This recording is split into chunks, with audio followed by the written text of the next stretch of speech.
Good morning, guys. Leslie at Inskeep Bakers. Working on getting stuff together to make a batch of Jason's soap. Took the pigs in this morning.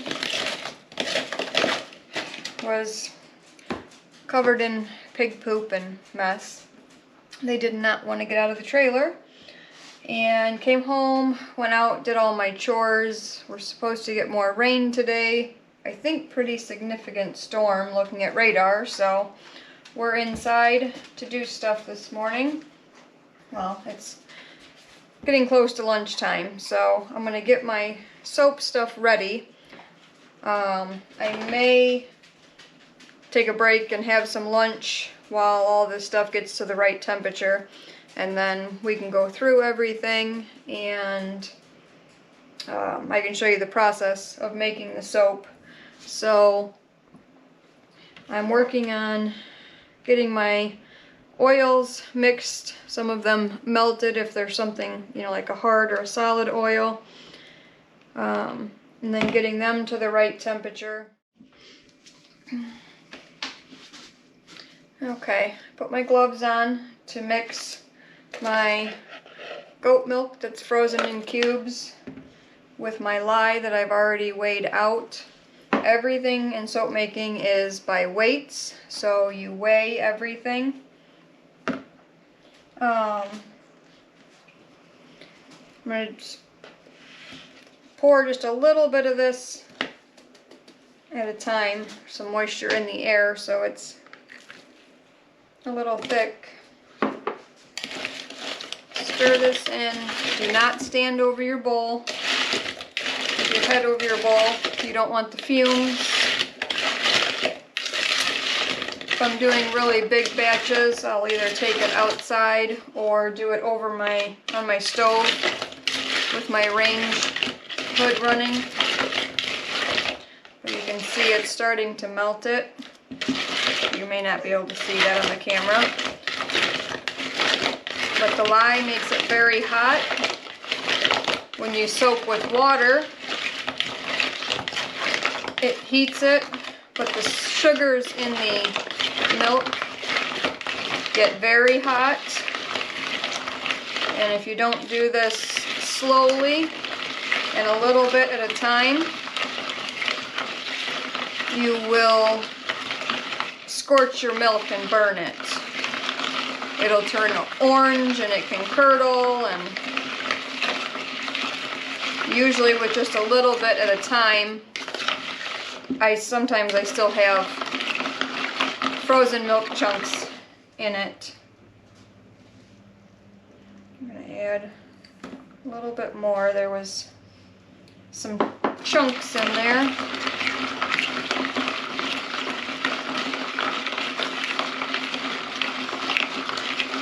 So I'm just going to go ahead and very slowly dissolve all of this lye in my goat milk. And then we'll come back and work on the next steps.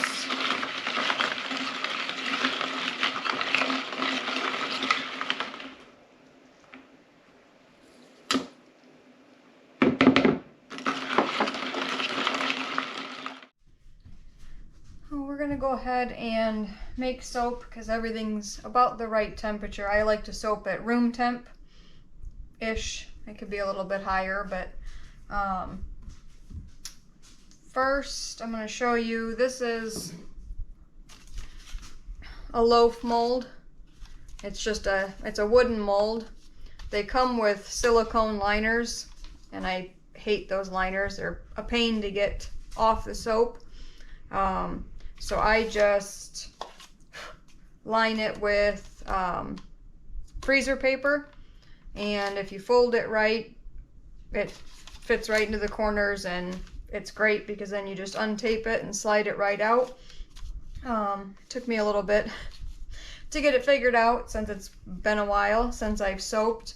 So this is my small batch mold, and then when I do big batches, this is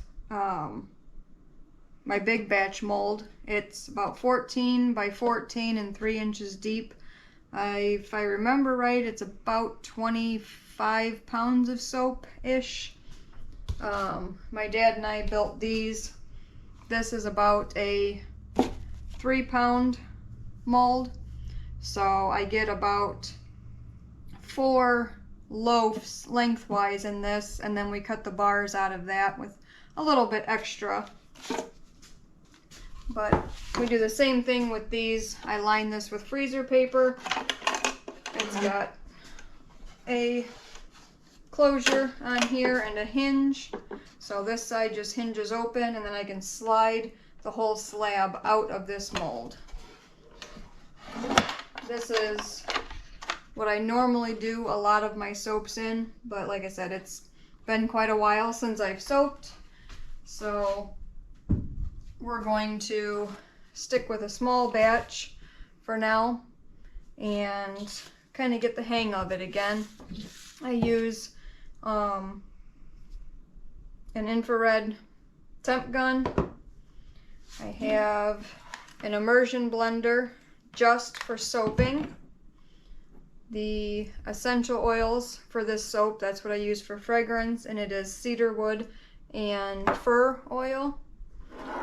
I use in part of the soap, and I may not pronounce it right, but spirulina powder mixed with just a little bit of oil, and that'll just give a little bit of color to part of the batch.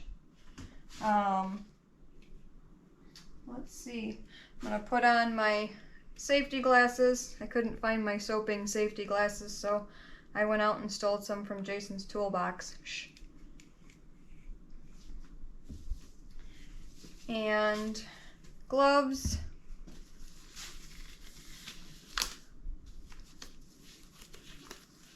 And really you should wear long sleeves as well, but I typically don't, so don't do as I do. So for the oils, like I said, this is going to make about a 3-pound batch. Jason's favorite soap, I call it the Woodsman, is lard, olive oil, coconut oil, castor oil, almond oil, and shea butter. So some of those coconut oil and shea butter and the lard I had to melt because they're solid at room temperature. And then this was our goat milk and lye mixture. So we're just going to get a temp on these.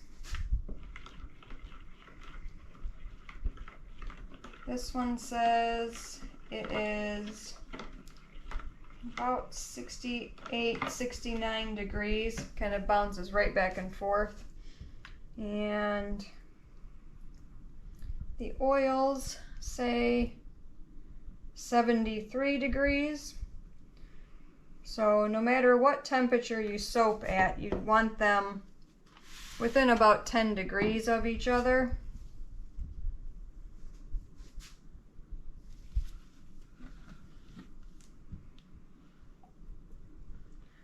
So the immersion blender might be a little bit loud. And when I do my bigger batches, I have a stainless pot, or I use a like a Rubbermaid tote bucket. But for this small batch, I should be able to get it all in here, and then we're going to separate and put the green powder coloring in part of the soap and leave part of it as kind of a white cream color. Okay, immersion blenders put together. You always want to kind of debubble it. You want as few bubbles in your soap as possible. So I'm going to hit just the oils with the immersion blender, make sure everything's kind of mixed well.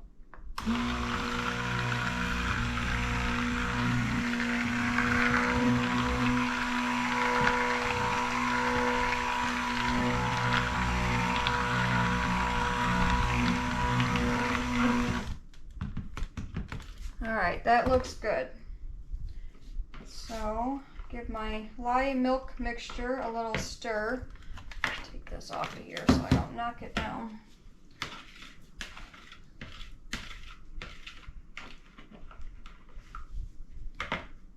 Okay. So, I want to pour my lye mixture down my immersion blender so it doesn't splash, so I don't make bubbles. Just kind of a whole assortment of things.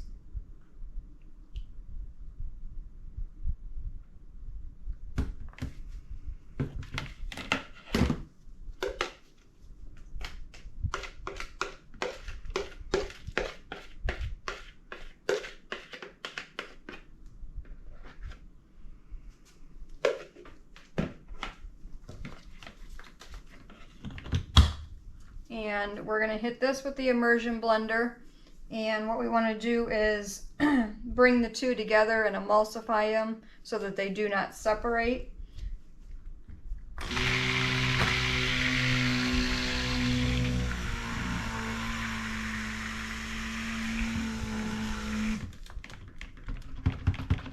Now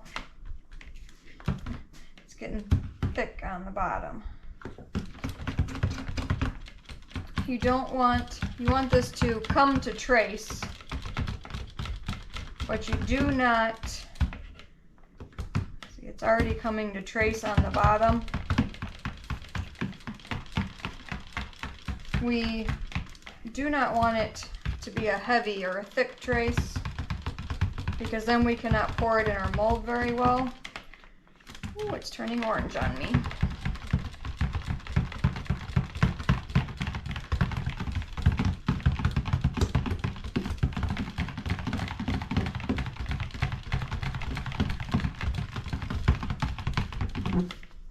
This may not be the best batch.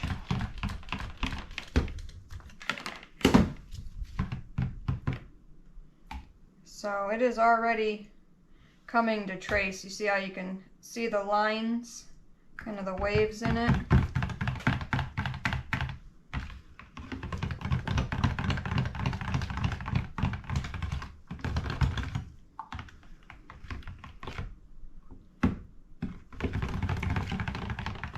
So you could stir this by hand, make soap, bring it to trace, but it would take a lot of stirring.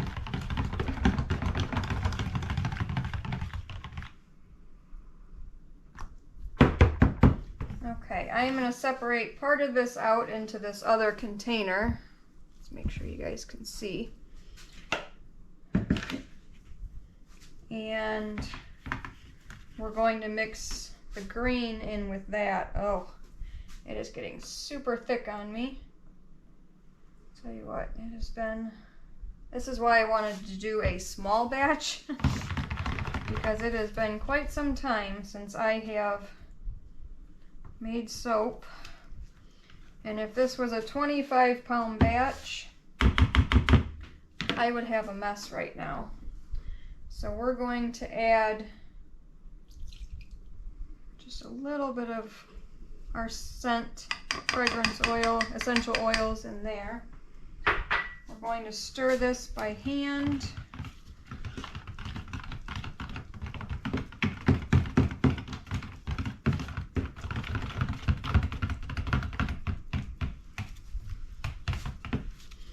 So this is part of the reason that I started soaping at room temperature,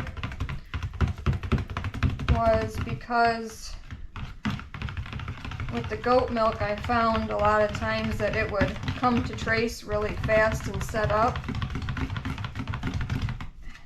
And when it's hotter, it tends to do it faster.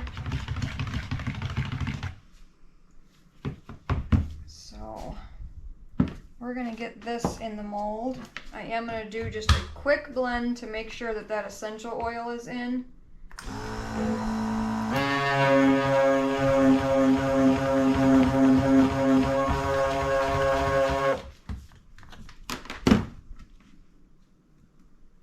Oh, that is setting up super fast.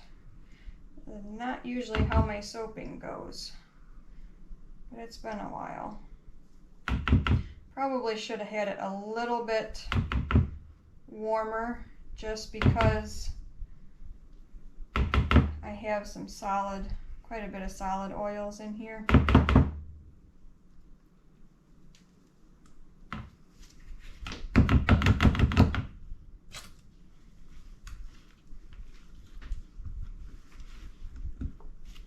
Well, this is not going to pour in the mold. We're going to have to kind of spoon it in, I guess. Usually it would be fluid.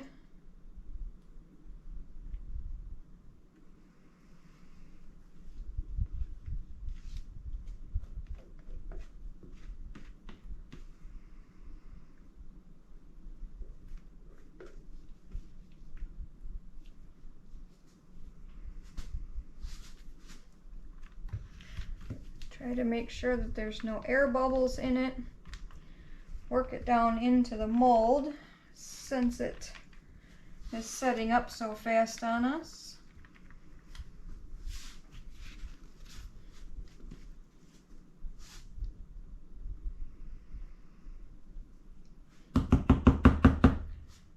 Not the first time that I've had it come to trace really fast. Sometimes different recipes will do it. Sometimes the certain fragrance oils will cause it.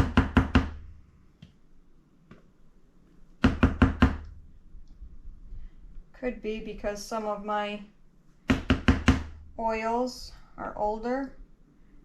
I didn't order all fresh oils, so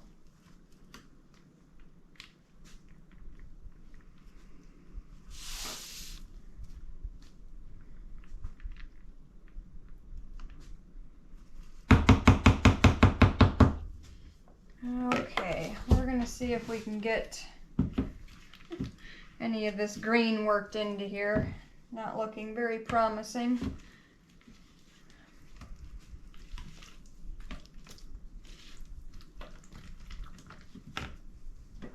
And I did put this just in a little bit of olive oil.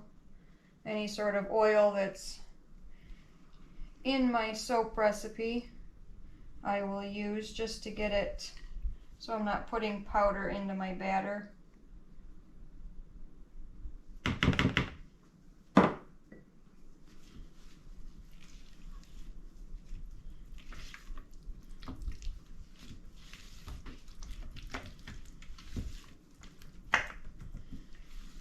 May not get it swirled into this other stuff very well.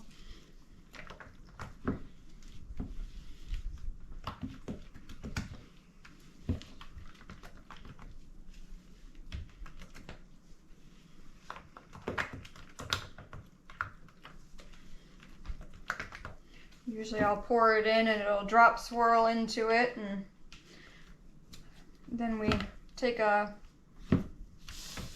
spoon or a chopstick or whatever we have. Yeah, it's getting pretty warm. Well, we're just gonna put this right on top.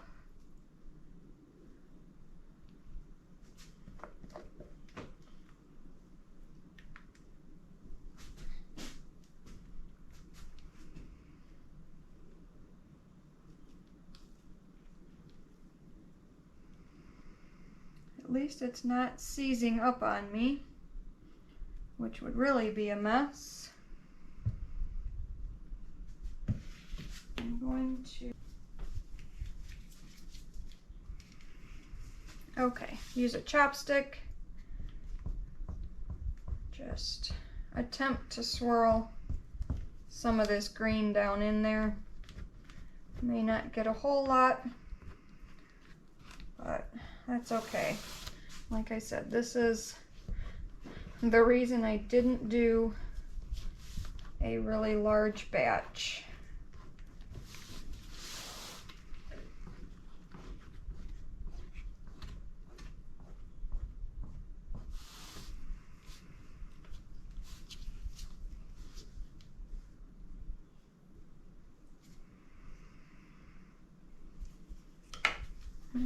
just gonna try to get, we're gonna tap it first. Try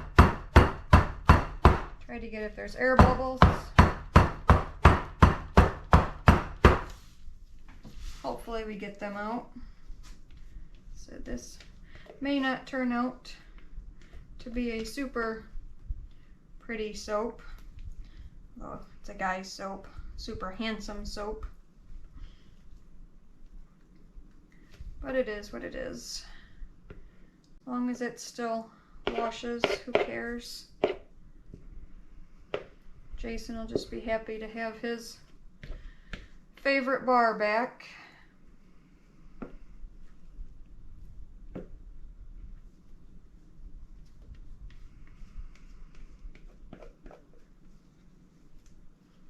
And then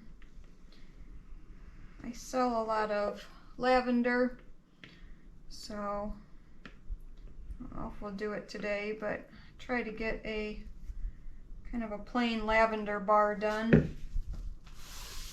Maybe that will cooperate.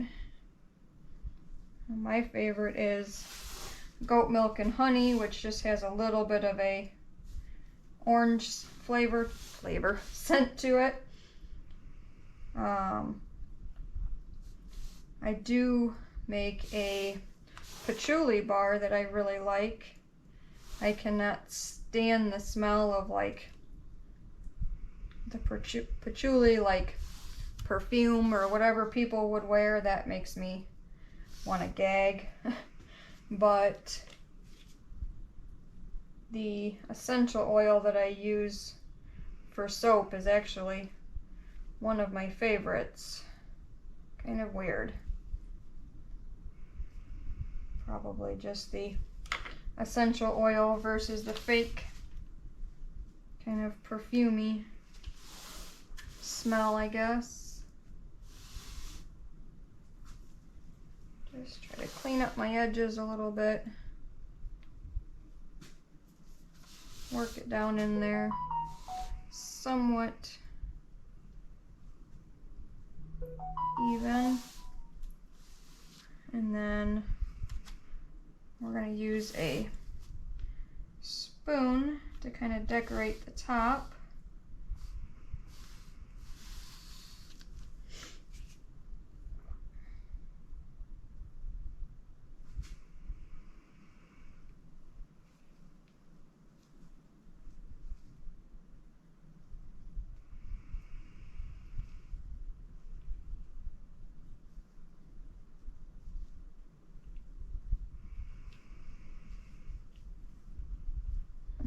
Dogs are snoring away in here.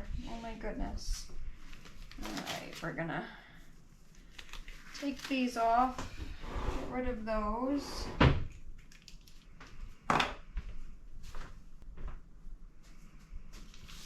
Okay. So, I'm just gonna kind of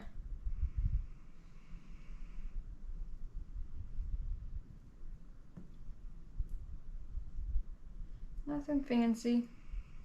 Just give the top a little bit of a kind of decorative look.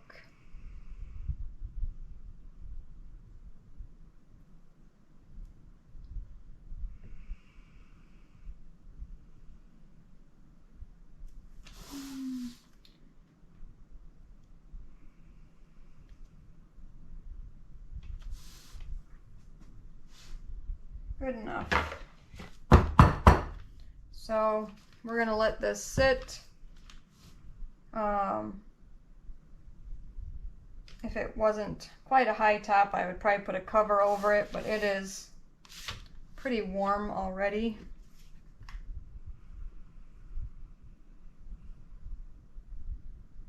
I mean, it says it's 81.5 degrees.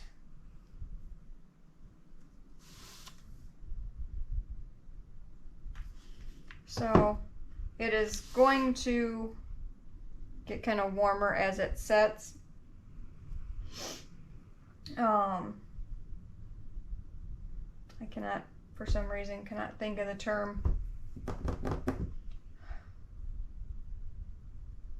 I don't know. I'll look it up. I'll put it on the screen. But probably gel.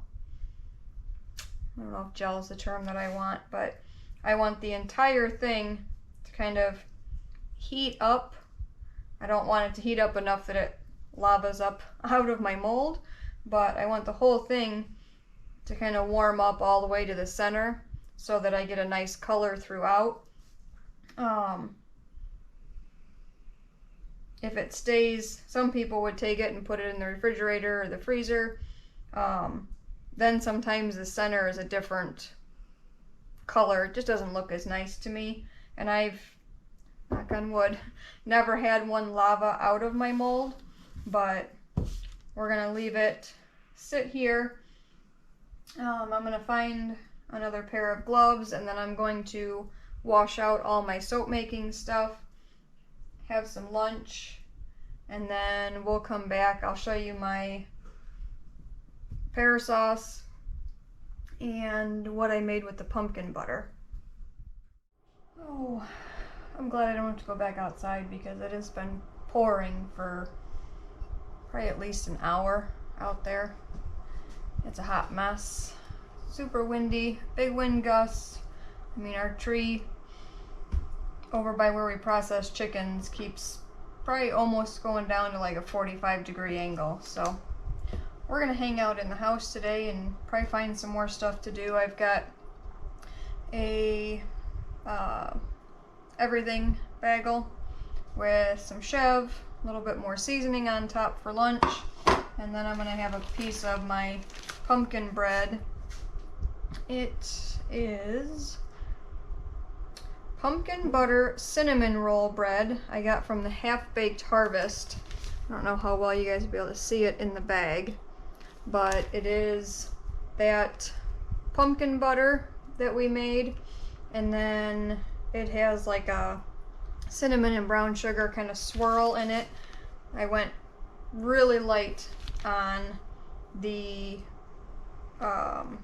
cinnamon swirl in it, so hopefully Jason can eat it, but we've eaten a whole loaf of it already, so I doubled the recipe, made 2 loaves.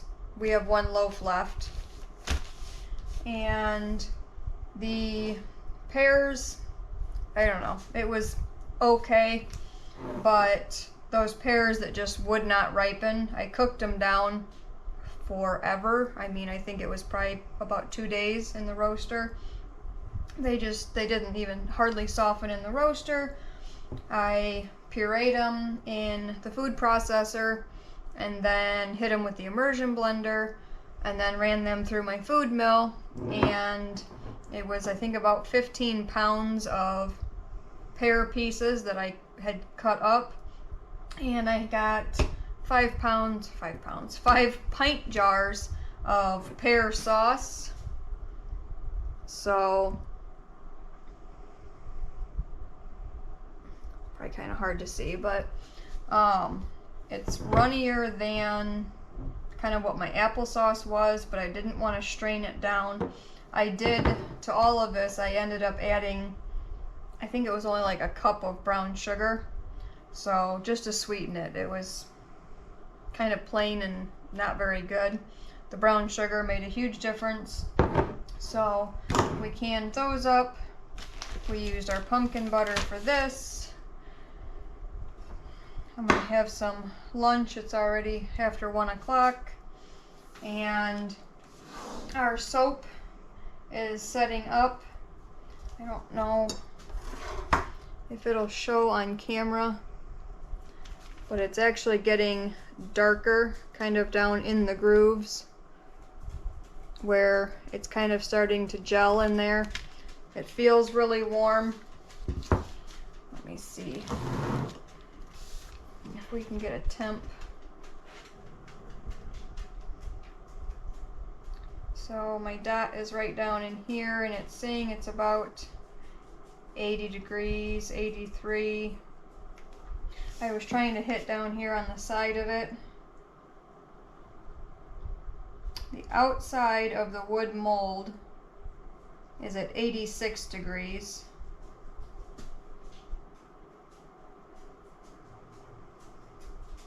And the top right up here is going kind of between 80 and 83. So this has to sit at least 12 hours. I don't remember how long this batch takes. Usually I say 12 to 24 hours. Sometimes they take 48 hours. So we'll just have to kind of check it. When it's ready to unmold, I'll try to remember to show you guys taking it out of the mold, and then when we cut it into bars, and once it's fully set, I'll kind of show you how I clean up the edges and stuff. And then this needs to cure for 4 to 6 weeks before Jason can use it. So a lot of times that's why I make a big batch, because then it lasts so much longer. This I'll probably, I don't remember if we get 10 or 12 bars out of here, but I'll have to go through my recipes, find some more stuff to make, and start restocking my soap supply.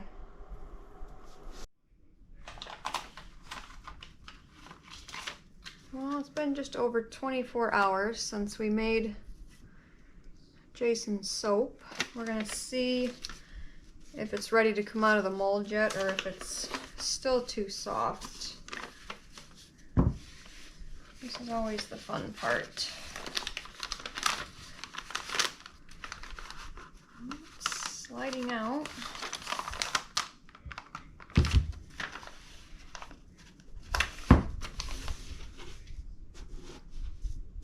Bottom is still a little soft.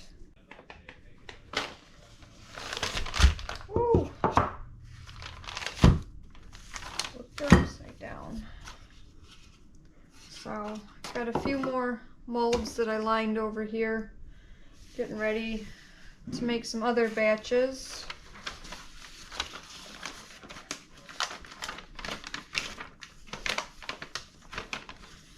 It is still pretty soft. I don't think we'll be able to cut it yet.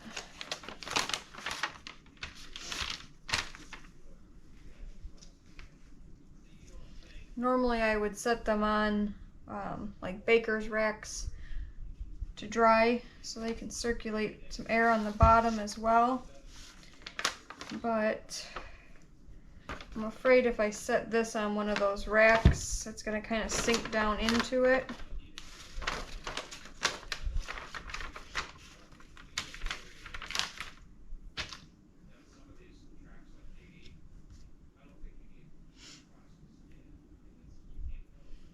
Yeah, it's still pretty soft, so I think I'm just going to leave it on the freezer paper, and then, I don't know, a few times a day I'll kind of rotate which side it's sitting on.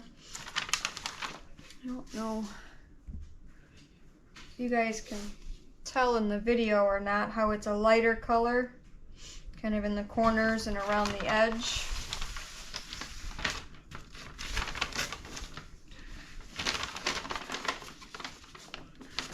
That's because the outer area has kind of gelled and, I guess, saponified. Difference in color, kind of in the green. So when we cut this, you'll be able to kind of see a ring on it. But yeah, this darker area in here is definitely not ready to be cut. The lighter area would be. So we'll leave it sit for a while and try to cut it probably not until tomorrow.